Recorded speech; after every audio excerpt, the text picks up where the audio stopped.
actors, and actor enthusiasts. I'm Melissa Henderson, and you're behind the scenes of on-screen acting. I have an audition coming up for a local theater, and it's a play I haven't read in 20 years.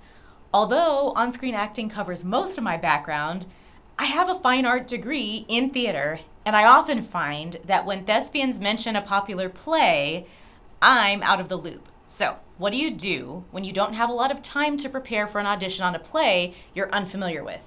Today, I'll tell you what I do. First, I do some light dramaturgy. That means I research the play. What is it generally about, in brief? What do people say about it, in general? Why is this play important? Once I have a basic understanding, it's time to zero in on what roles I might audition for. I start that by reviewing all character breakdowns and a summary of the character. It's especially great if I can find out each character's significance in the play. How do they serve the script? By now, I should have narrowed the potential roles to under 5 characters, 2 if I'm lucky. Next, I read a brief plot summary. This really isn't about taking shortcuts.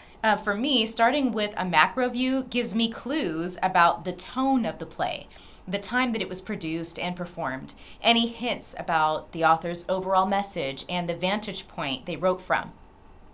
If there are sides, this is the point where I'd read those for each of the few characters I'm considering auditioning for. For plays, though, sides are typically not given, so sides are like a one-page script. The actor is instead, for plays, asked to perform a monologue from a show that is adjacent or comparable to the production I'm auditioning for. So if there are no sides for this audition, the next step is to read the play I'm auditioning for. Once I've read it through at least once, twice is preferable, 2 or more times, I now can settle on 1 or 2 characters to audition for. With those characters in mind, I now go to my arsenal of monologues and select one that most closely resembles the tone of this play and a moment that conveys my character most clearly. But what if I have nothing in my arsenal of monologues that fits? That's a tough one because now you have to become familiar with 2 plays you don't know. That's happened to me before. What I do is phone a friend who has an extensive knowledge of plays in general and preferably the play I'm auditioning for. After I speak with that friend, I start from the beginning and repeat the steps we just talked about for the other play I don't know. So we're clear. In this scenario, I've already read the play I'm auditioning for at least once and now need to research, review characters, and read the comparable play suggested to me by the friend I reached out to. Now that I've done all of that, I prepare my audition piece by first memorizing the monologue from the comparable play that matches the character in the play I'm auditioning for. I work the tactics, builds, and subtext of the monologue and show up to the audition. After I audition for the play, I take the time to prepare for a callback audition in case I get one.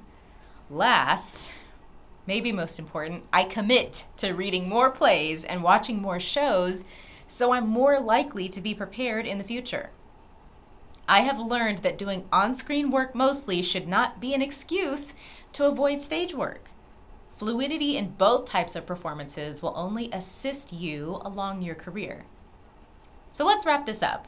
When you have an audition for a play you're unfamiliar with, do some research. Look at character breakdowns, get a plot summary and character summary if you can, read the play, and prepare the audition.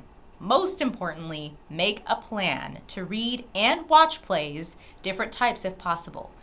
It's all about growing your competitive advantage in a very competitive industry. But your greatest competitor is you. That's it, actors. For more, subscribe or visit the blog at actorchatter.com and get ready for tomorrow's role today.